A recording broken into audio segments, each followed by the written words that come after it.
Bienvenue au podcast L'éclaireur, l'émission qui décrypte pour vous l'actualité géopolitique, défense et sécurité au Maroc et en Afrique.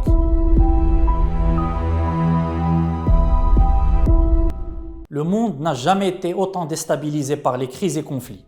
Guerre dévastatrice au cœur de l'Europe entre la Russie et l'Ukraine, conflit interminable dans la région du Proche et Moyen-Orient, risque d'affrontement futur entre les deux superpuissances, les États-Unis et la Chine au sujet de la souveraineté de Taïwan, sans oublier une multitude de conflits militaires à l'échelle régionale à travers les 5 continents. Cette montée des périls militaires et sécuritaires a une conséquence directe. Les États se livrent à une course à l'armement global dans le but de renforcer leur capacité de défense et de dissuader leurs rivaux de toute tentative d'agression militaire. Mais comment peut-on évaluer la puissance des différentes armées de manière objective afin de dresser un classement qui soit le plus réaliste possible? C'est l'exercice auquel se livre le Global Firepower, institut spécialisé dans les questions de défense et d'armement, qui publie chaque année depuis 2006 un classement concernant 145 puissances militaires modernes. Ce classement est basé sur la capacité potentielle de chaque nation à faire la guerre sur les 3 domaines conventionnels, terre,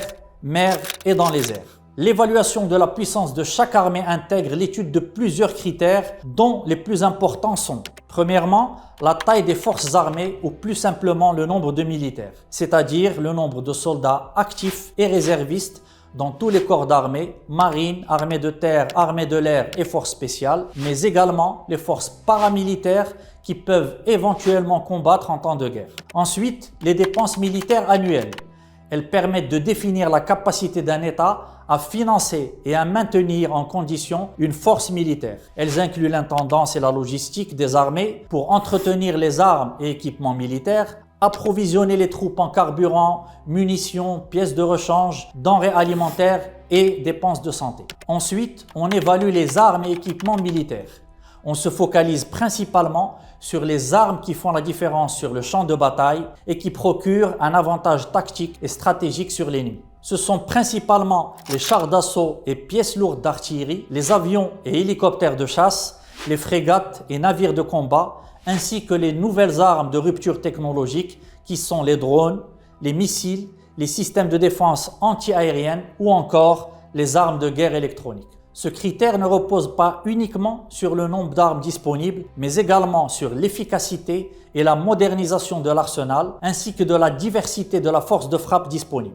Enfin, la capacité de projection de force, c'est-à-dire les moyens qui permettent à un État de projeter sa force militaire dans un territoire autre que le sien, comme les opérations de maintien de la paix ou la participation à des forces de coalition.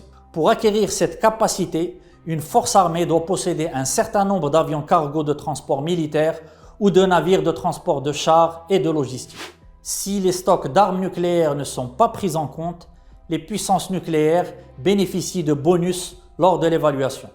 Il en va de même pour des États membres d'une alliance militaire comme celle de l'OTAN par exemple. Ce classement demeure tout de même incomplet car il ne prend pas en compte quelques critères plus subjectifs qui peuvent être décisives pour l'issue d'une guerre, comme le niveau d'entraînement et de préparation des forces armées, les capacités dans le domaine du recueil et de l'analyse du renseignement qui permettent souvent d'avoir un coup d'avance sur l'adversaire, ainsi que l'efficacité et la flexibilité de la chaîne de commandement qui procurent un avantage opérationnel déterminant sur le champ de bataille. Pour le dernier classement de 2024, on retrouve les mêmes États qui trustent la tête de la hiérarchie des puissances militaires mondiales, à savoir les États-Unis, la Russie et la Chine, avec une nette progression des forces armées asiatiques comme l'Inde et la Corée du Sud, au détriment de puissances traditionnelles comme le Royaume-Uni et la France. Le classement des forces armées africaines consacre l'Égypte comme l'armée la plus puissante, suivie de l'Algérie, l'Afrique du Sud, le Nigeria, l'Éthiopie, puis le Maroc. On vous donne rendez-vous lors du prochain épisode où nous analyserons plus en détail les capacités militaires des forces armées royales.